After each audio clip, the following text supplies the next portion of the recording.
Hello, friends. Which country is the most powerful in the world?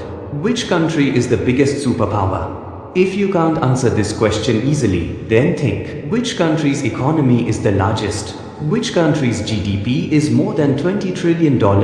Which country's companies are the most famous? Which country's films have affected the world most? Which country has won the most Nobel Prize? And which country has won the most Olympic medals? Which country has the strongest military power? The answer to all these questions is America, America, and America. But the question is, how did the USA become a superpower? What did they do to become so powerful? Let's try to figure it out in today's video. Friends, this chart shows the history of the last 2000 years, the contribution of each country to the global GDP. You'd see that before the 1800s, India and China were the two biggest superpowers in the world. Most of the trade and economic activities revolved around India and China. And it remained so for 1800 years. But after the 1900s, in the last 100 years only, the USA started gaining dominance and established such a large share in the global GDP. How did it become possible? We need to delve into history to understand it. In the year 1492 of America, the Italian explorer Christopher Columbus discovered some Caribbean islands near North America. After this, the Europeans got to know of America, and the colonization of America started by the Europeans. During this time, Red Indians lived in America. They are also known as Native Americans. There were numerous different tribes. South America was mostly colonized by Spain. It is known as Latin America today. This is the reason why in most of the South American countries, Spanish is spoken.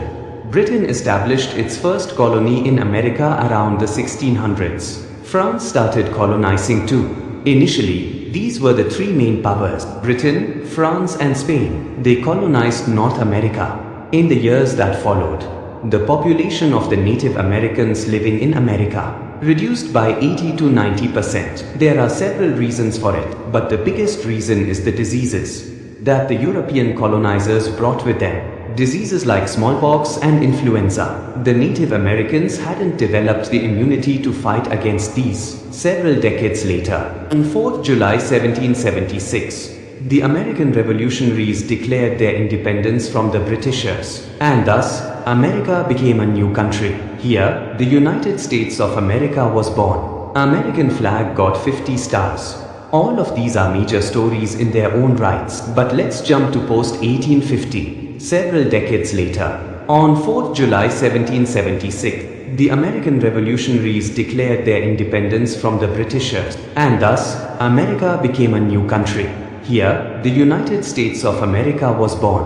All of these are major stories in their own right, but let's jump to post-1850, because if you see the chart, America's graph started rising only after 1850. This was the era when the British, French and Spanish colonizers had occupied several territories around the world. India was also a colony of the British Raj. In this circumstance, the country of the USA had already become a democratic country.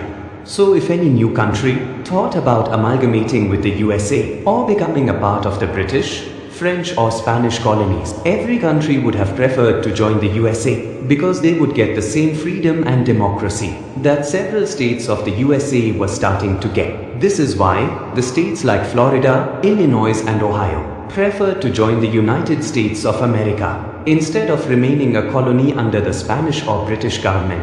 In 1836, Texas was a state that got its freedom from Mexico, but Mexico was still tormenting them so much that they chose to join the US. Similarly, the states, one after the other, kept on joining the USA, and the United States of America kept on growing. Every state had a reason to join the USA, but don't mistake America to have been completely harmless. It was a democratic country, sure, but America's intention was to expand its territory as much as possible. For this reason, in 1867, the Alaskan territory was bought by America from Russia at the price of $7.2 million. There's also the state of Hawaii. It's in the middle of the Pacific Ocean. Today, you think that the territory is so far from the USA. How can it be a part of the USA? Because the USA annexed it. In 1898, the USA overthrew the Kingdom of Hawaii and occupied its territory. Theoretically, the USA was not a colonizer like Britain, France and Spain, but it sure behaved like them. If seen from the perspective of some places, the areas of Puerto Rico, Guam and the Philippines were also annexed by the USA in 1898 by the US President William McKinley. The USA paid $20 million to Spain to annex the Philippines. But today, the Philippines is an independent country because in 1946, the Philippines got its independence from the USA. All that money wasted by the 1900 as the USA had become a large country. Numerous territories were a part of the USA. And obviously, the bigger the country, the bigger is the economy and the GDP. This is the reason. And where did these two world wars take place? In Europe, France, Germany, the UK, Spain, Italy. They were all fighting among themselves in the two world wars. And the USA was sitting on the sidelines. Even though the USA had participated in the world wars, it supplied weapons to these countries. The wars weren't on the USA's territory. Numerous American soldiers died in the world wars. But economically, the USA wasn't adversely affected. In fact, the USA was the only country to have profited from the world wars. They sold so many weapons to Germany, France and other European countries that they made a net profit. And the countries like the UK, Germany and France were totally devastated. It wasn't that the USA had tried to take undue advantage of all the devastation. It was merely a matter of chance that the USA was making profits during the world wars. When the wars started in the European countries, the Europeans felt that their currencies would lose their value and that their economies would crash. And so, to protect their wealth, they decided to buy the US dollar. Because the US dollar was a stable currency and America was a very stable country during the world wars. So a lot of people bought US dollar and the value of the US dollar rose a lot. In 1944, when WWII was at its last stage, 44 elite countries came together and decided to keep their currencies stable, to link their currencies to the US dollar, and the US dollar would be linked to gold. And obviously, the elite countries won WWII and the US dollar became the international currency. After this, organizations like the International Monetary Fund and the United Nations were established, wherein America played a very important role. GATT was one such endeavor. The General Agreement on Tariffs and Trade. It was founded in 1947 by 23 countries. These countries decided, in order to boost their economic growth, they would reduce the trade barriers among them. Meaning, instead of promoting Swadeshi, indigenous products, and nationalism, they would promote international trade and globalization. This was later made into WTO in 1995. After 1950, America and the Soviet Union emerged as the two main superpowers, and here began the Cold War. The war between the USA and the Soviet Union is known as the Cold War. This was an ideological war between communism and capitalism, but instead of fighting directly, they had a proxy war. Instead of fighting in their own countries, they started fighting in other countries. In the countries where the USA thought that communist ideas were gaining traction,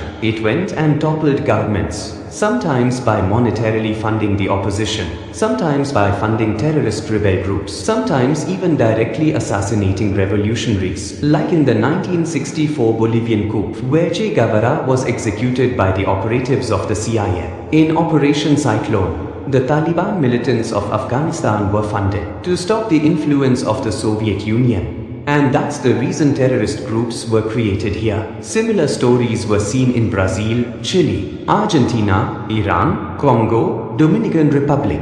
There are several other examples from these countries. Because of interfering in the internal politics of so many countries, several countries became directly dependent on the USA. And so America became even more powerful. This is the reason why today there are more than 800 American military bases. America versus Soviet Union in more than 70 countries. To achieve all this during the Cold War, America had to spend a lot of money on its military. And that's why America's military power is the best in the world today. And this isn't totally good. I'll tell you why at the end of the video.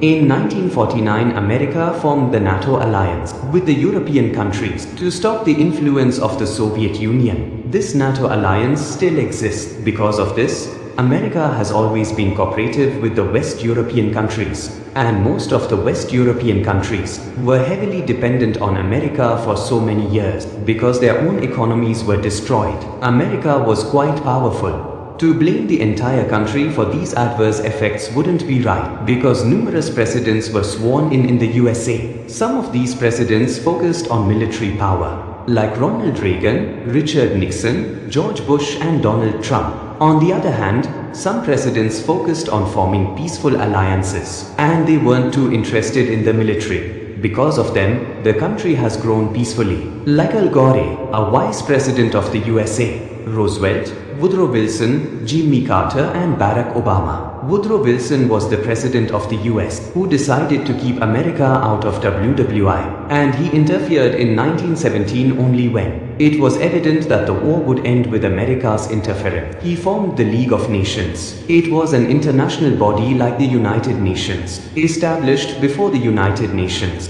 in an attempt to bring peace to the whole world. During the Cold War, the world map looked like this. Nearly every country had teamed up with either America or with the Soviet Union, so it wasn't surprising when nearly all the countries had chosen to team up with either of the countries. Both the countries grew much more powerful.